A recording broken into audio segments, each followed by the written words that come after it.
Okay, guys, so this is what we got going on. Me and my son built a little door here in the past. We are going to be removing it for the purpose of I'm building actually the railing and shit for the deck, which I'm actually excited about. It's been pretty fucking rough. This is the old wood anyway, so I wasn't actually sure how I was going to pay for that. I was putting a number of about 20 G's on that. This is an old railing, and so you know what? Actually,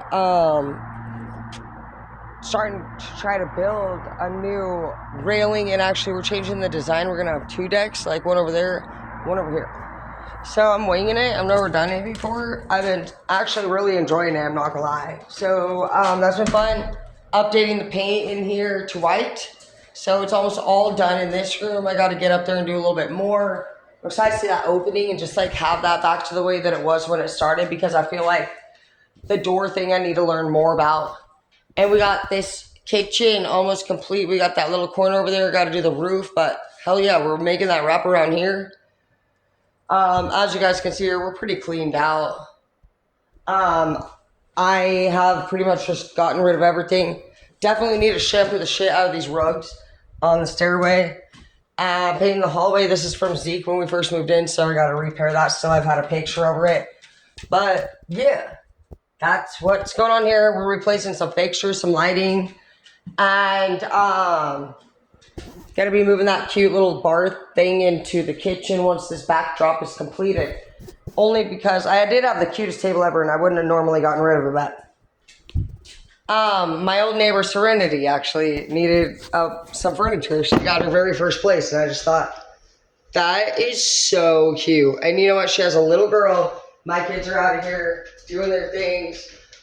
And what more important thing to be ble to have breakfast and, meals together at not just a table, but this table was so cute.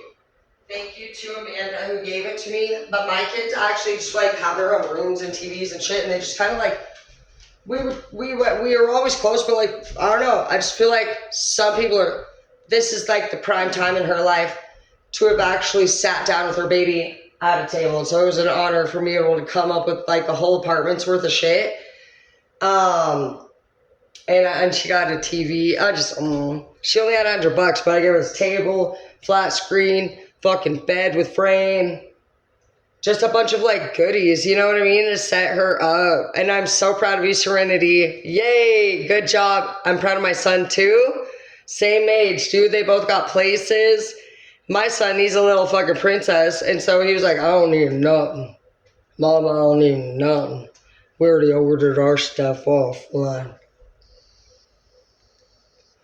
Fine. Well, that week, Serenity actually hit me up too. So I was like, yay! Like, because I was like, I'm definitely kind of like a big fan of the kids, and so I still like to even cut any guest meat. I love providing. So it was a real joy providing for Serenity and her family that day. Thank you, Shannon, for asking for help that day. I actually will just always love that memory. So if you guys are in need of help, I mean, look how excited I am. And I'm telling you how happy it was to be able to help her. So I would not assume it's an embarrassing thing. Some people's love language is gifting. I'm a really big gifter. I am not big on that whole quality time, let's fucking cry and talk and sit face to face. I'd rather pass you a $20 bill and shut you the fuck up if I can. Is there a solution we can get to? But, and so you may be feeling a little silly. You should know that it's silly. If you have not, you've asked not. That's what God says. Ask the people what you need. Put it out there. Post it. Be vulnerable. Say, I need a bed frame today. You may be fucking surprised how excited somebody is, or maybe somebody's moving. Dude, ask is the message here.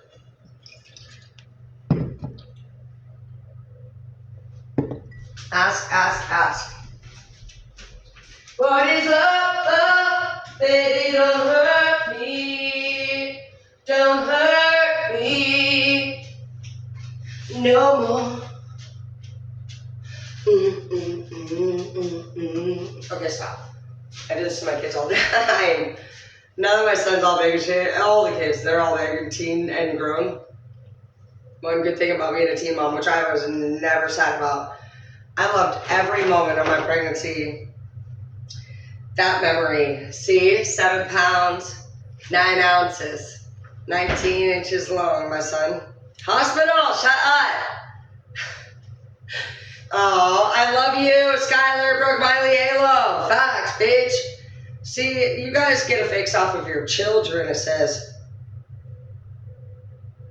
It says that you lay around in your bed a lot, turning around different scenarios in your mind. You could just be one of those parents that's ecstatic. I loved it. I would graduate with Skylar in my belly at high school, so big difference than where I thought I was going to go in my life. But I mean, I'm telling you, we were just so excited. And, you know, sometimes you may not understand that. You know, my son, sometimes I think the firstborn can be a little bit irritated, but I've never lived a better life than when my kids were young. You know, putting them through private sports and being able to buy this house and give them their own rooms with their own bathrooms and their own balconies, flat screens in their rooms. You know, those were things we dreamed of.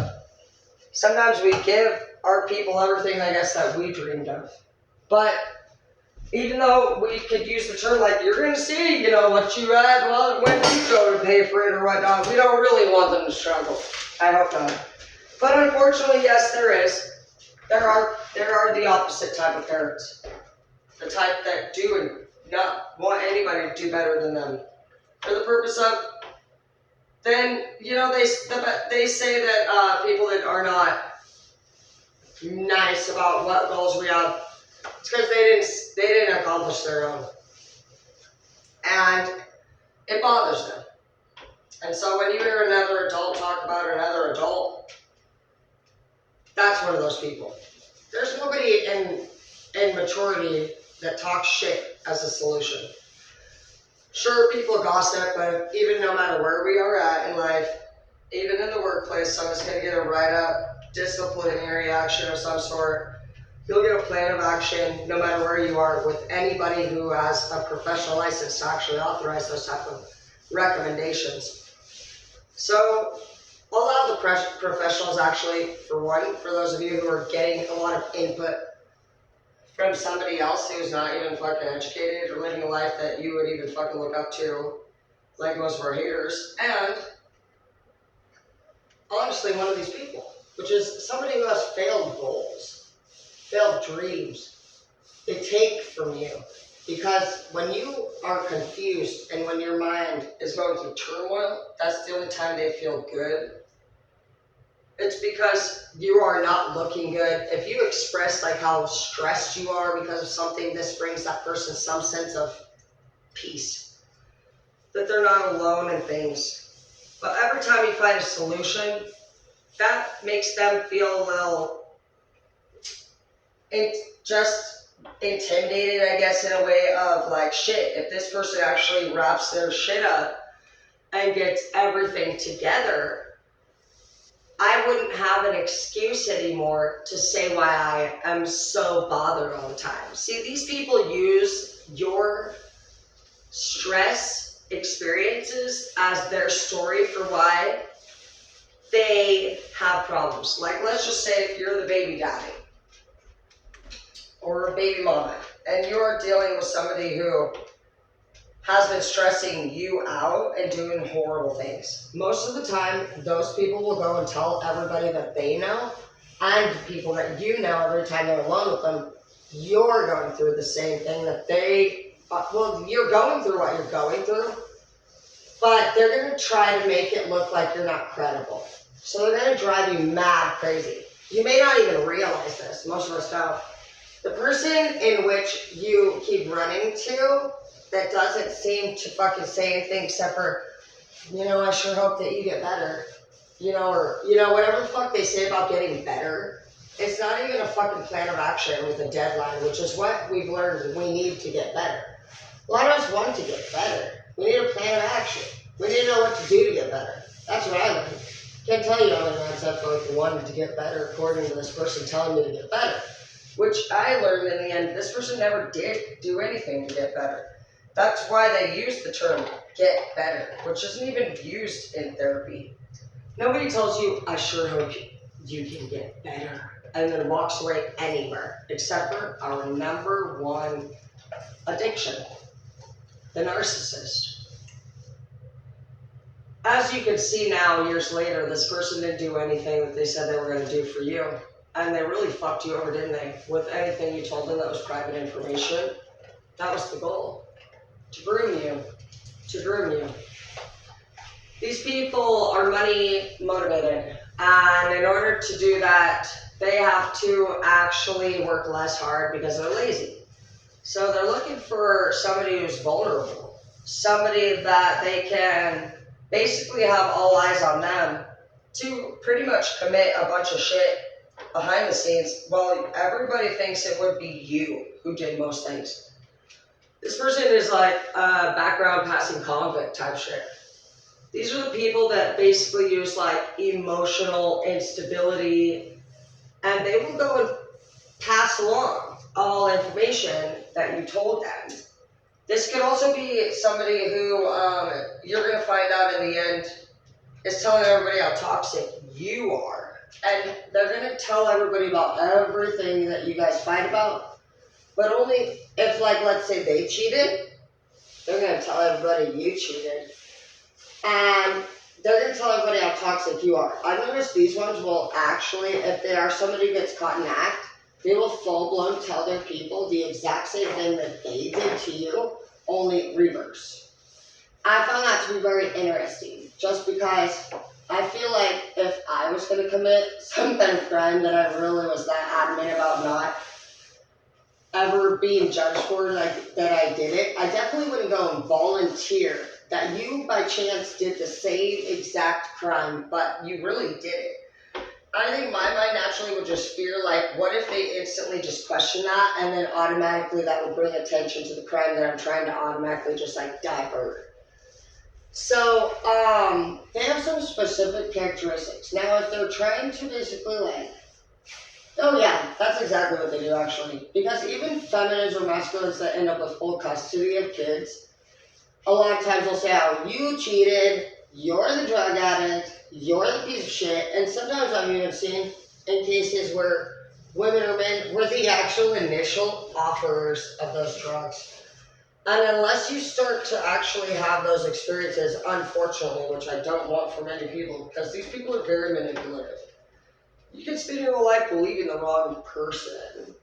The person who committed those crimes, those acts of deeds, that's evil behavior. And so a lot of that time could be for some of you guys, your parent, your opposite parent. What parent in your life did the other? If you have a parent that talked poorly about another parent, before your parent dies, like my dad did, but I've always loved my dad, but I spent many years threatening. My mom was always like, you better not call him dad. You need to call him Larry, your sperm donor. Sperm donor? Wow. You know, it's like been years worth of that. It was just disgusting then. My mom's the first person to call police and CPS on every one of us. Do you think she ever tells anybody that if we ate any food that we were stuffing our fat fucking face? Or that we were fucking ugly as fuck like our dads? You look just like your fucking dad. You know what I mean? And so just know that honestly, guys, if you've been dealing with some piece of shit bitch like that, honestly, they're fucking living a big fat fucking lie, bro. That motherfucker be lying about clear back in the fucking before they were born. And that's why they're so hateful. So don't waste your time. Take it from me, bro. I've been wasting 30 years, but it wasn't a waste because now I finally fucking understand, bro. You lazy. You was never planning on doing that work, bitch. You've been getting by your whole life like a bitch that's a dude that's been fucking hella hoes. That really were in love with them, honestly. How many bitches do you guys think you get fucking that you straight run through? And then you wake up in your 30s one day and you realize it just didn't ever, your type of bitch, if you're that big of a hoe, your counterpart was not that big of a hoe. So all that you're manifested was fucking like-minded people like your own damn self. I'm looking forward to this chapter. Because, honey bunny, move along. Take what your wise leaders have already endured as a fucking straight piece of solid information, boy, girl. Those ones ain't loyal. Your own fucking parents fucking are get up on you. So don't be all hateful and shit. Just kind of like know like where you're at. Because even, you know, right now I know that looking back, I got this house, and I think everybody knows that pays bills, you know, to be able to pay for fucking shit and figure it out for fucking 8 years by yourself, and on top of that, just like all years before, keeping my credit score at that 7-Eleven, valuing that shit, you know, and then putting the kids through private sports, you know, even still my son said he grew up in the hood. And so, you know, bless their hearts. Hopefully they never have to experience something that's so difficult. But just know that you're the fucking OG gangster and I'm proud of you.